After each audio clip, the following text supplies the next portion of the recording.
Hi everybody, it's Thursday, early evening. I finished work, but I've had to go to Sports Direct because I needed some new safety shoes. I've got an ADR job tomorrow and you really need enclosed ones and not the trainer type ones. So I've had to splash out on a pair of these. Don't really like wearing them, but you know, health and safety rules, etc. But I'll tell you more about that job in a minute. What I wanted to leave a message about was this. A bit of scary tramping and a little bit of a moan about a certain shipper, I won't name them because I don't want to get blocked by them or anything, who's beginning to get on my nerves a bit. But this week's been a fairly decent week. I can't really moan. And the scary tramping came about because I thought I'll try and get some big invoices in this week. It's the end of the month and I'll try and get some big ones in because I've only really got just over 2 full weeks working. So that then obviously will come out the end of July for some of it and some mid-August for the 45-day ones. So I'll try and chuck a few more in for the end of the month before Friday becomes the beginning of the next month and of course the wait all over again. So I'm working Tuesday. I've done all right, done some nice jobs, no ADR work, and I've ended up in South Yorkshire around about tea time. So I'm thinking I'm not likely now to get a job home at this time. Most of the work that was coming out on the feed was for the next day, and it's about an hour's drive home. So I thought, well, I could drive home. I wouldn't have minded a bit more money today. And then a job came out that was not for till 6:30. Going from Doncaster, and it was going to Ivor, which is not far from Heathrow Airport. And it was a long distance, long wheelbase job. And I thought, you know, I'll stick a cheeky bid on that. See if I can get anything going back up north, maybe in the morning, and tramp out for a change because I've not done it yet. So I went, picked the job up. It was a load of t-shirts for the killers going abroad. All in loads of boxes, bit of humping onto the van, not too bad. And then I took it down to that place and got there about 10:15. They weren't expecting me till the morning, but they agreed to take it off me. Unloaded it, and I was starving. I was absolutely famished, but I'd noticed that there was a Chinese takeaway. I thought I'll go and nip and get a bit of Chinese, bit of fried rice. So got some fried rice, looking on the feed to see if anything's popping out for the morning. It's now probably 11. And I thought, right, I need to think about sleeping in the van. I've got an airbed. I've got some baby wipes. Not ideal, I know. And so I didn't really know where to go. I'm not familiar with the area. I thought, I did notice a lay-by near the entrance to the M25 or the M40. So I went there and there's quite a few wagons there, vans. And they're already all asleep. I thought, well, safety in numbers, I'll park here. This should be all right. Parked up and I blew up the airbed. Fanned about a bit, had a drink because I've got a little kettle. And thought, right, I relaxed and then I realised I'd not brought me sleeping bag. But I thought, it's not too cold, so it should be all right. So the airbed was quite comfortable. Locked the van once I was inside and tried to get to sleep, but it actually wasn't all that warm. And was a bit restless. And then maybe an hour, I'd not really slept, maybe drifted slightly. I felt a little brush against the van. I don't know how I felt it, but I thought, oh, that seems something on the van. So I opened the side door and there's 2 fellas shining a little torch inside the cab of my van. Of course, I wasn't happy. And so, despite the fact that the potential danger, I started effing and jeffing at them, asking them what the F they think they're doing. And they were not English. And one of them kind of walked away and the other one turned and said, please, I want no trouble. I left my debit card behind yesterday. I've come back looking for it. So I said, what, you think your debit card's inside the cab of my van? Go on, F off. Anyway, they scattered off, but it unnerved me. And then I got thinking, oh, they could have had a knife, they could have had anything. And I thought, I don't like this. I'm not keen on this one bit. So I decided I'm going home. So I decided to drive home. Forget it. I shouldn't have drove home really because I was really tired.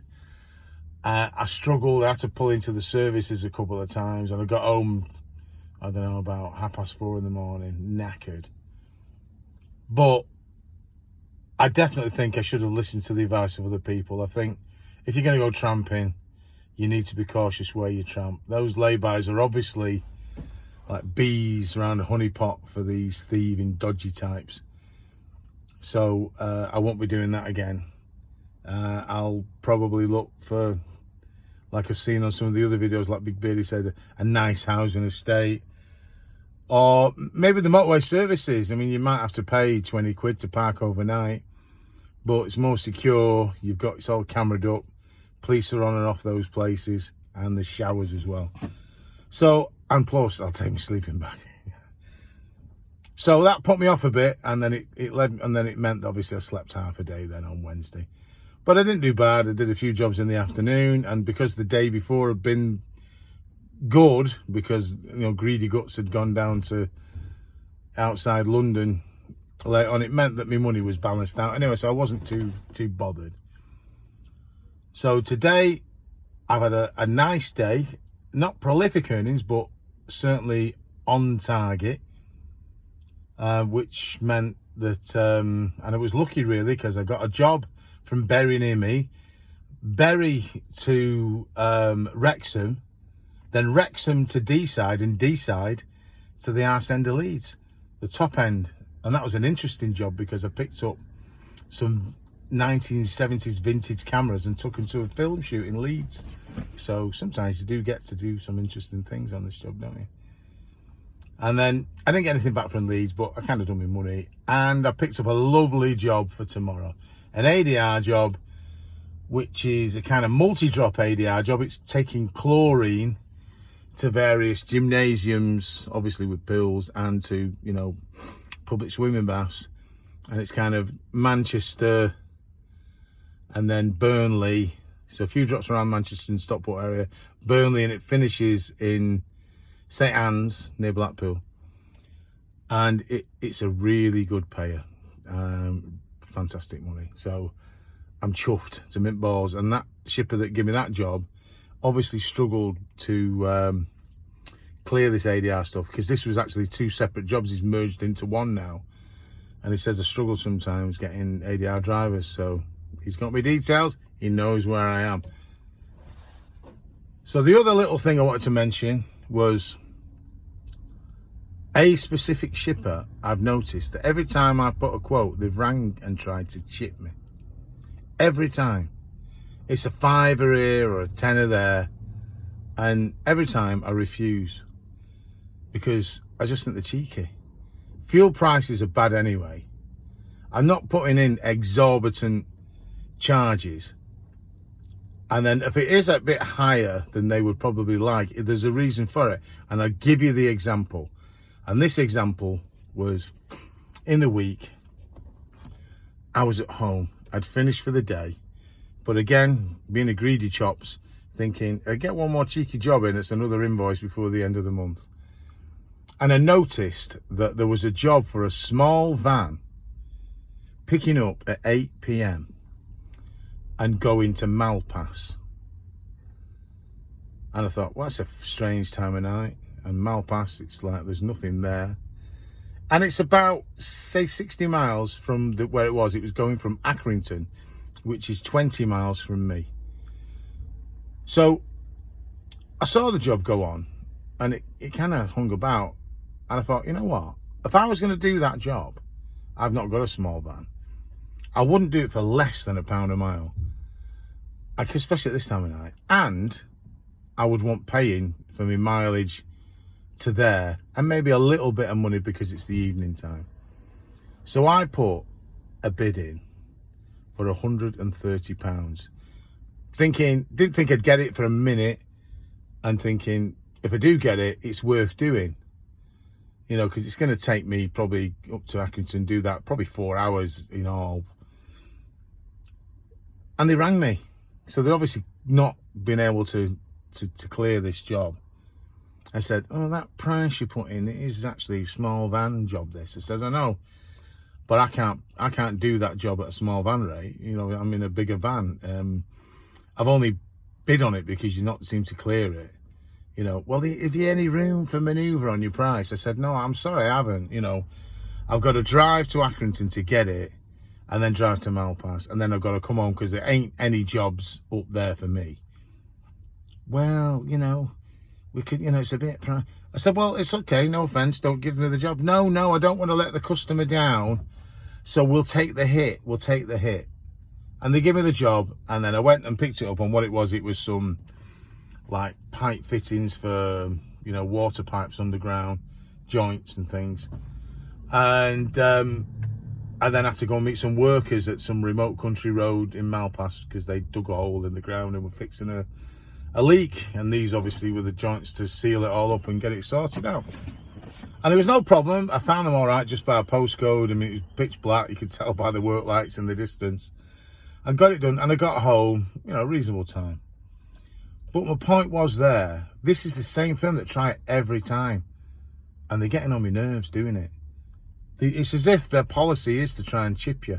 I'm not going to name them because I've heard that if sometimes you publicly slate a company on here, they can block you from their work. But it's annoying and it's tiresome. Things are hard enough as it is out there for people. I've been lucky. I have been making me money, but my fuel costs are expensive. You know, again, £300 odd. It's going to be easily this week, maybe 350, 360. So you can't keep chipping jobs, and it's not. I don't think that price I put in was over the top. I think a small van could have done it for that. At that time of night, you should be getting a premium rate. These people shouldn't be cheeky. And if everybody sticks together and doesn't give in and says, oh yeah, go on, I'll give you the tenner off it, then maybe they'll stop doing it.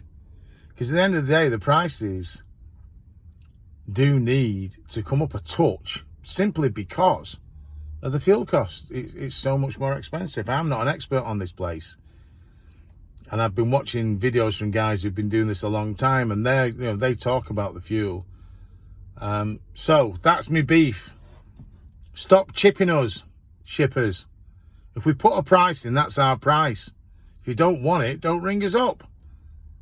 If you do need it, then obviously you want it, then don't you? So just give it us. Because I figure that our price must have been the lowest anyway. Otherwise you wouldn't have rang us, you'd have rang the Charlie next door. And one other thing, and it's just a little bit of a moan. I went to a job, a 3-van job. I went, and there was 2 other guys on there, and they had long wheelbase vans like me, but they were absolute pig of vans. They're like held together with like sellotape and a wing and a prayer. Both of the guys were foreign, I think African. I couldn't swear to that, but they didn't have very good English. But they obviously can get by. But they come out and they've got flip-flops on, vest tops, shorts. I'm thinking, they're not good. That doesn't look good.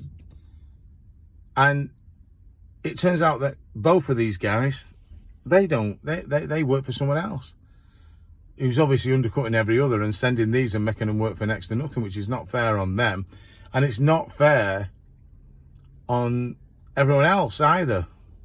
Because these vehicles are substandard. I mean, I would doubt that they would get through MOTs. Yet, some of us are spending, quite a lot of money on a decent van, keeping it clean, making sure you've got all the right equipment. So there are some cowboys on this place. It's definite that. For definite. And they want kicking off because they're undercutting us too much. I don't want to rip people off, but I want a fair price for what I do.